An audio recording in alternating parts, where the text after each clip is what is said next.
As we turn our attention within, I'm reminded of something I read that Thich Nhat Hanh said this morning. Some people think it's a miracle that a man can walk on water.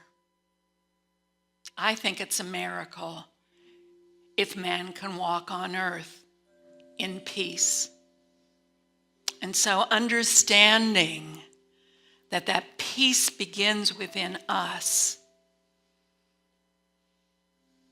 we turn our attention inward and deepening our breathing, we allow ourselves to be here now.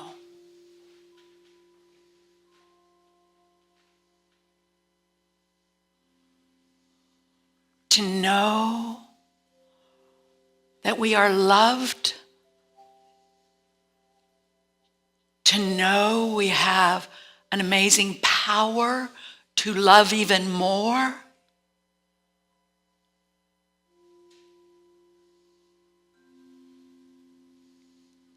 To know that love heals all things.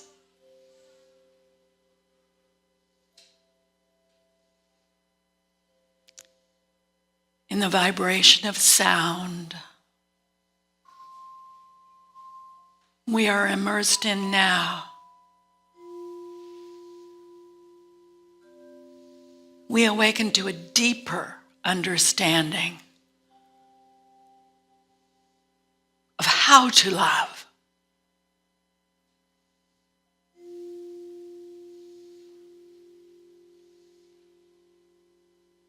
That love is more than an emotion.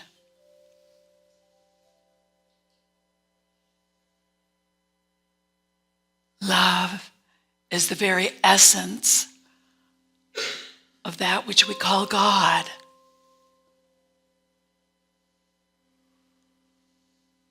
And we can all lift up our thoughts, our prayers, and our actions to knowing we are openings of unconditional love to vibrate around this earth.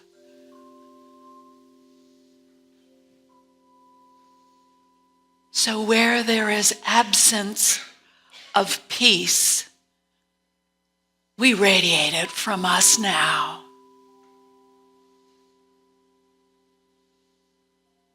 Where there is pain and sorrow, we radiate that love forward, knowing it's the highest vibration we can possibly give.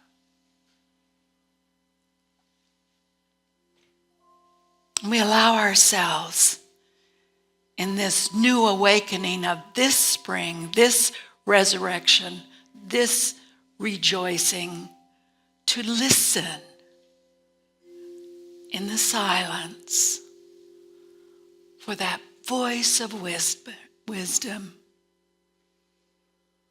to speak to our heart.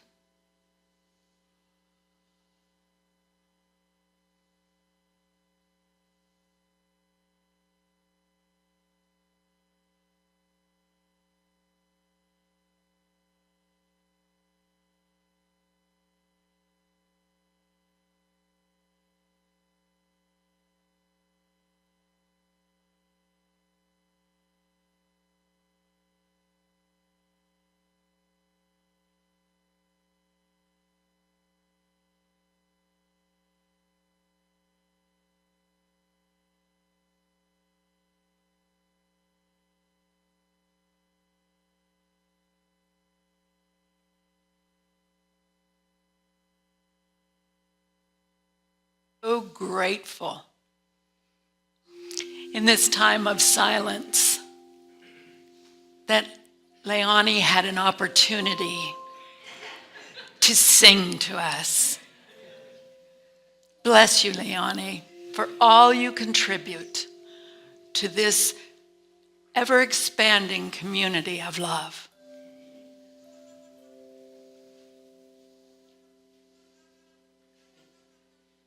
We take with us this sense of joy, life, and we spring forth into a new understanding of resurrection throughout our coming weeks. So we let it be our truth. Amen.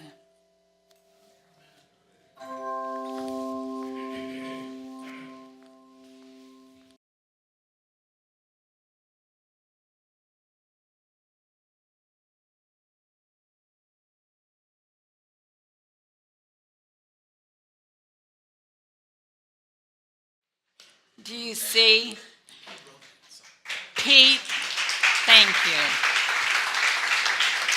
I just heard that Pete wrote that song. I wrote the beginning part, I did not write the other. Okay. Oh, well, take credit for it all, Pete, because anyone who wears that beautiful pink tie with a blue shirt should take credit for everything. And all of you, my goodness, this isn't performance music. This is community coming together to harmonize, to inspire, to transform, to uplift, to resurrect whatever's going on in our lives, right? Rejoice. Rejoice. There is spring in Madison. Who knew?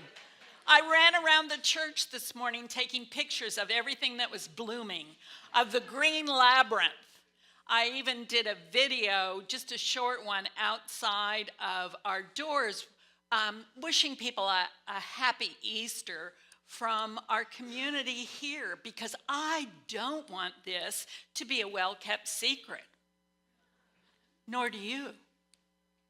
There is transformation taking place, and it is taking place right now within me and within you and within this community.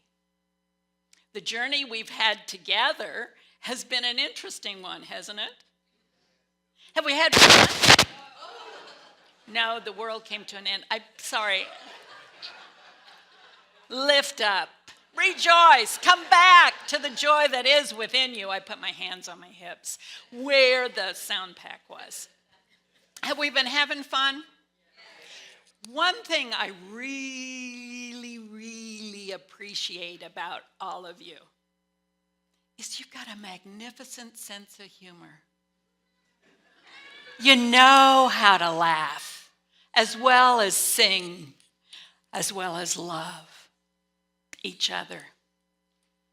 So, today celebrates the conclusion, if you will, of Holy Week, the week that changed the world.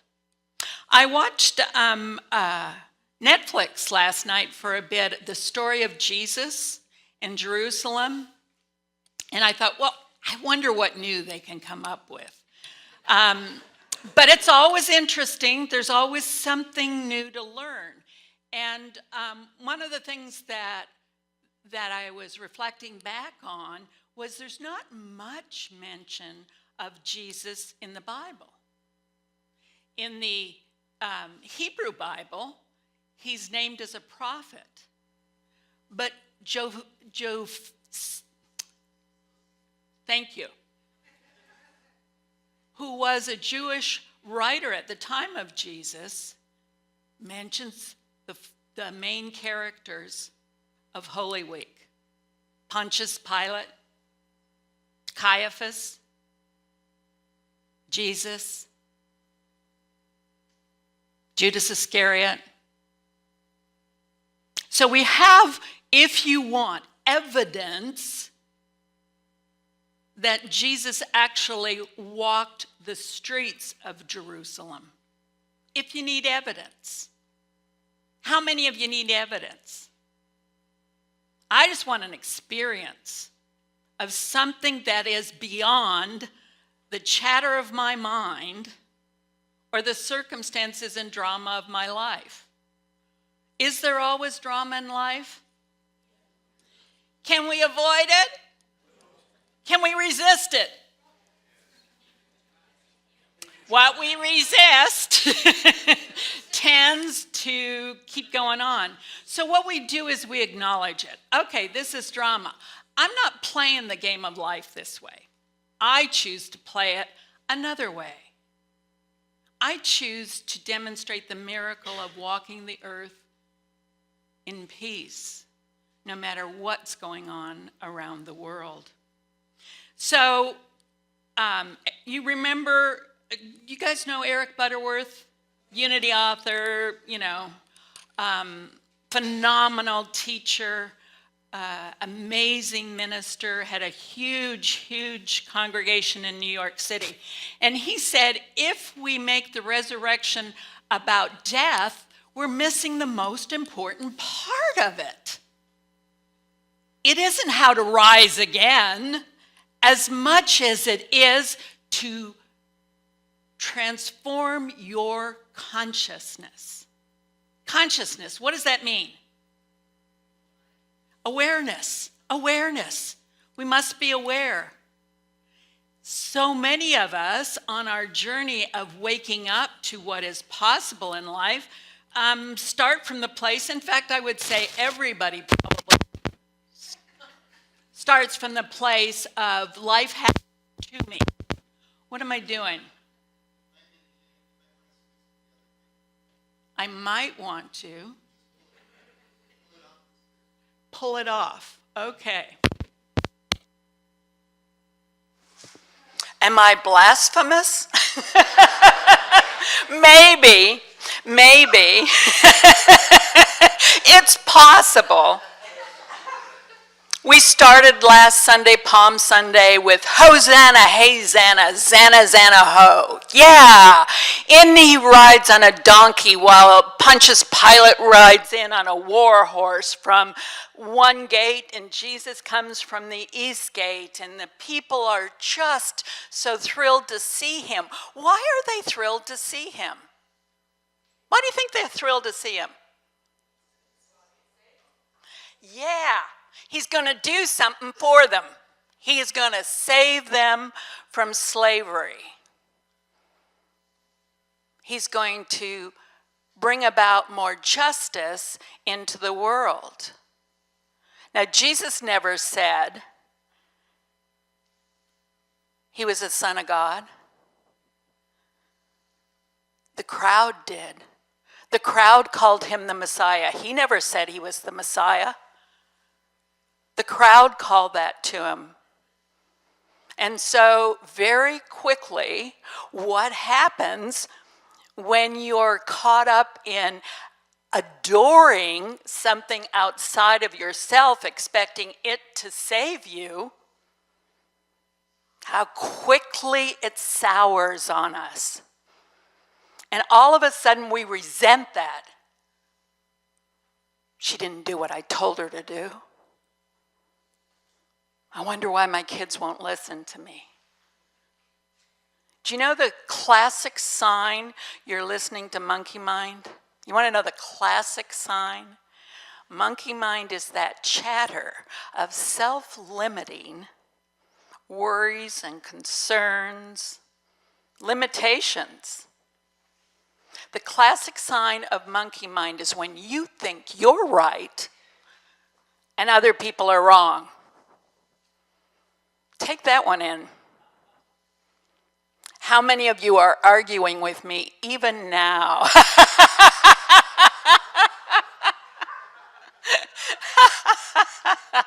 That is not the voice of wisdom, my friends. That is not spiritual discernment, although we like to call it that, don't we? Yeah. No, that's monkey mind. Monkey mind that takes us to worry and doubt and back to worry again, that keeps us out of the present moment here and now, where we can rejoice. Rejoice. because everything's springing forth in a new way. Even Leonie's singing more and expressing more and probably getting more bored as the service goes on. She is so good.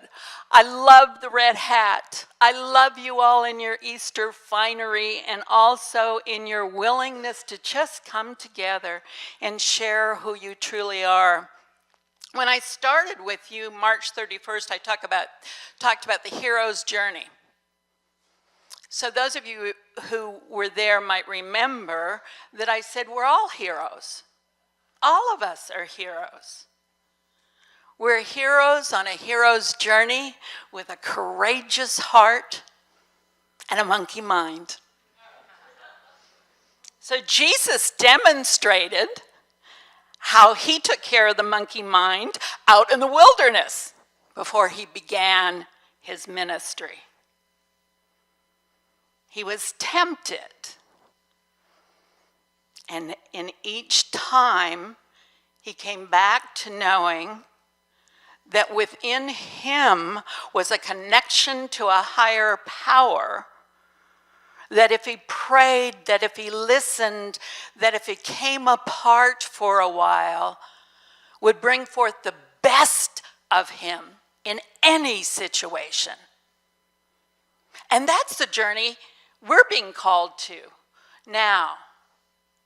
So Friday evening, we had a lovely service. The prayer chaplains did the 7 last words. And it was lovely. We ended in silence, and coming home, I was thinking about what was it that really touched me of the last words? What was it that had me experience something new in that letting go, that crucifixion experience? So Fillmore says the crucifixion is about crossing out limitations. So my friends, what crucifixion is about is letting go, listen, to your most closely held opinions, beliefs, conclusion, thoughts, judgments. You gotta let it go. Can you think of a favorite one you have? I can, and I'm not gonna share it. But I'm ready to let it go. I'm ready to cross it out. I'm ready to rise to a higher awareness, a higher consciousness of what life's all about. I know it's never ending. I know it didn't begin and end with me. It begins and ends with all of us. It's an ongoing event. The physical part is that full surrender, to let go, to be able to accept that there's an amazing gift on the other side. You know, I've shared with you that I've gone through a lot of loss in my life. And on Friday, my daughter Heather posted a picture of all of the cousins when they were children. Like, I think the oldest one might have been 10, on the back of a horse. It was so adorable. And there were my 2 little precious ones, my little Paula. And I thought, I'd love to reach out and pull her down off that horse. And I can, anytime I have that longing to experience her. You know what she reminds me of? Throughout everything, she had this most beatific smile. Life was arduous, but you'd never know looking at her. She was always willing to give her best to whatever the situation was. So I went, okay, all right. What am I willing to let go of this year to give my best? You know, And I hope you all have found that my time with you has been a time where you've experienced something new, that you've had a shift in your consciousness. Because I know something, even if you don't feel it right now, I know you've been transformed. You know, Myrtle, when she had her healing, it took a couple of years for her body to get it, but she healed immediately. When she prayed, when she was grateful, when she loved her body. And so I know you've all been transformed, and you're ready for what's next. You are willing to be the fertile ground for the next minister to partner with. So as I was going through, I told you I went through 85 responses to what's our purpose, why are we here, what's our vision, and what values do we hold dear. So I came up, with the help of other people, a synthesis of what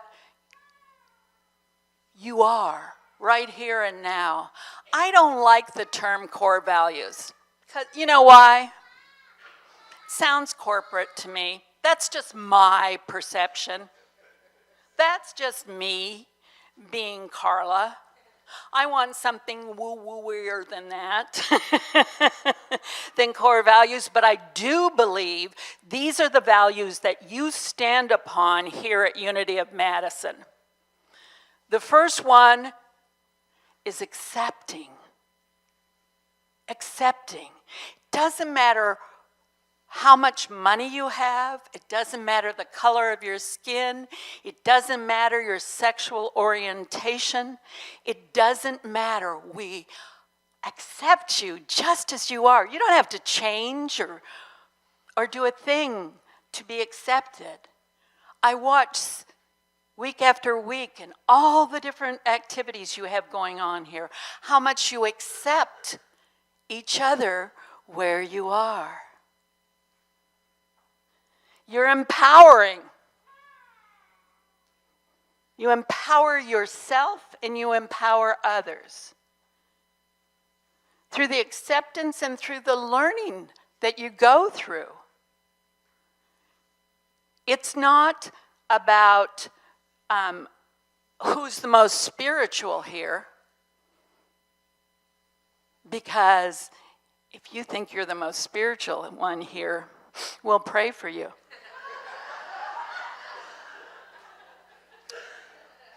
But we are about empowerment. Empowerment is finding that power within you that says, I am. Even though I'm afraid, even if I don't know how, even if I don't want to, I am willing to find the courage in my heart to stop listening to monkey mind and take my next step forward. And as I do that, I model it for all others. The other value that I see that's important here is heart-centered. If you ever doubt heart-centered, remember this morning and how loud and welcoming and accepting and loving this community was with each other. Heart-centered means we're spirit-led. We're coming from the heart. When we come from the heart, that's when the miracles happen. When you're coming from the logical, linear brain, it's not so miraculous because it's limited. The heart sees possibilities where there's not possibilities.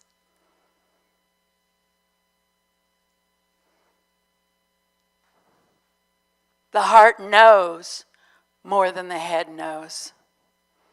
There's a brain that's formed first in the heart before the brain in the head. So heart-centered is what I see you are. Truth-seeking. You like to learn, don't you? You like to learn, about universal truths. Unity has certain principles, but they're universal principles. They're found in lots of other mystical branches of theology.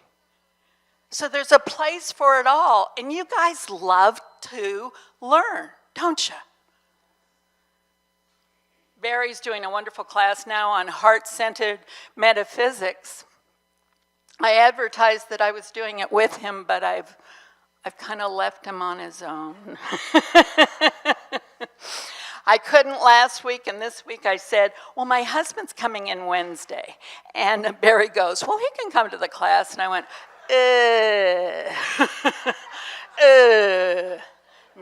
I think he's had enough of metaphysics. I think he wants his wife, because it's been a month. So it is time to reconnect. And I'll bring him to church to show you he does exist next Sunday. So truth-seeking. You know what else you are? You're generous. Generous beyond belief. Generous. You give. So there's a sheet of paper, I don't know if you picked up on your way into the sanctuary, but you can pick it up on the way out of the sanctuary, that gives your vision, mission, and core values. I like to say core values are who we are willing to be in order to produce something extraordinary. I'm not interested in ordinary. That's automatic pilot. I want extraordinary. Extraordinary to me is where I see Everett come forward to give hugs. Extraordinary is Leonie singing to us. Extraordinary is the prayer chaplains who devote their time and their commitment to knowing the prayer. Extraordinary is the bell choir, the music. Extraordinary is all of this. But we must be conscious when we're using the energy. We must be awake. We must resurrect. And then it takes some time to ascend, but we'll get to that later. So we've got these core values, and what pulls us forward with demonstrating these core values, modeling these core values, is the vision, celebrating a world transformed by love. Does that work for you? Celebrating. You are a community that loves to celebrate. A world transformed by love, because that's the only way we are going to be able to transform the world. And then our purpose here at Unity of Madison is to transform lives through inspiration, connection, and sacred service. This is who I see you as being. Transforming lives, your own first, then lives in the community, and then lives in the country and around the world. Transforming lives through inspiration, through connection. Connection came up, I can't even begin to tell you the number of times written in the words. Music came out many times in the world, and music comes to me under inspiration. Speakers of different speakers, inspiring speakers, speakers who will really speak to the afflicted among us and afflict the comfortable among us, that call us up, that say, okay, game on, this is a soul journey. What's next? Where are we going to go with this? What do we need to cross out? And how do we resurrect into something greater than we knew before. The hero's journey is always about demonstrating a dream. Unity is about demonstrating a dream, taking something from the metaphysical and bringing it into the physical. It is action. It doesn't poof just happen. There isn't a God who's going to do it for us. There's an energy, a vibration, a force, a power that'll do it through us. But it'll only do it through us as we allow it to. So there's no magic answer other than stop holding firmly on to beliefs that limit you and open yourself up to possibilities and see each other as the Christ you are. God so loved the world, you were created. You were brought in. You are the Christ in expression. Resurrect and let's get on with this. Okay? Okay. All right, John, hit it. On the planet. Those of you who went to Tajali and Jonathan's heart connection, you learned about how important to be coherent with the heart energy is. This is our answer. Fillmore said we're radiating batteries of light and life.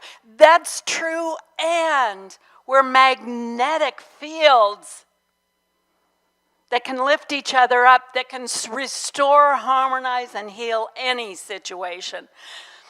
So, my beloveds, here's my call to you. Love lavishly. I don't care what you're getting in return. You shouldn't either. You should be about love. Love, love. If there's a situation in your life that's causing you pain, give it more love. I hear your minds going, but Carla, I already have. I just already have. And I've been there and said the same thing, and somebody said to me, love more. And when I loved more, something miraculous happened.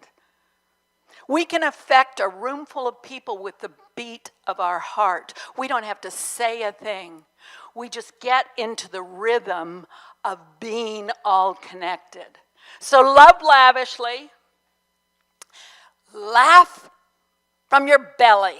Laugh loudly. Your body will go, whew, did I ever need that? More than your body needs you to worry or scheme or plot what's next. Your body needs you to laugh. Right. Yeah, baby. And we all need to go to that courageous heart found within us to listen to that still small voice, because it'll never be had in your head.